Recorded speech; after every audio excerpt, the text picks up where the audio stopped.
as a worship leader, you need to be a good song policeman, all right? There are a lot of great songs out there for us to use today. Don't pick a bad song. There's no excuse to pick a bad song because, my heart breaks for these audiences. I look out at a congregation and they really do want to worship, but sometimes we make it so difficult for them. We pick songs that are complicated, that are in the wrong key. For instance, Chris Tomlin's song, How Great is Our God, Sing With Me, How Great is Our God, and all will see how great. Okay, great song. Always works. I use it a lot in worship, and audiences all around the world just can jump on that song. And I'm singing it, by the way, in the key of G, and sometime I'll go up to the key of A, but I sing it in G because it just is an accessible key. How great is our God? Just about everybody can sing in that key.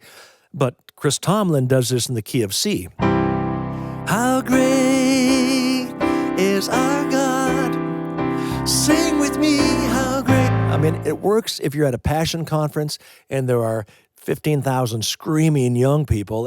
It just rocks. But if you're at a church, and 80, 90% of churches are less than 200 people, and you may be at a church of 50 people, don't sing Chris's song in the key of C because the men are not going to pop that E.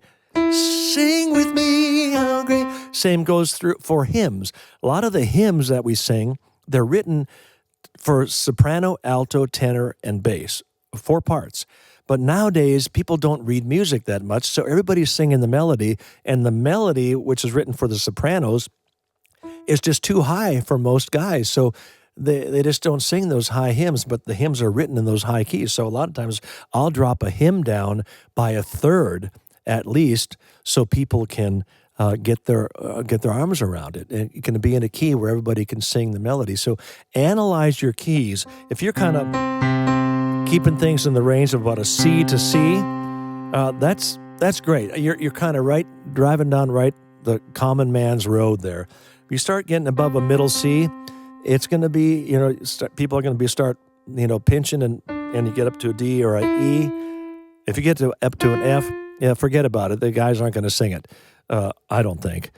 So analyze your keys. Pick the right song, but put it in the right key. A lot of the artists, record a song in a really high key. And then as a music director, you take it into your church and you put it in the same key and you try to make it work in front of 50 people.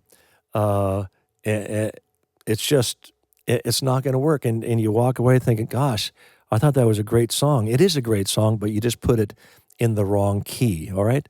So you need to put things in the right key. Sometimes it's just as simple as that, picking the right song and putting it in the right key. Again, anything that you can do to keep the transition smooth and to let the people feel comfortable responding to God in worship.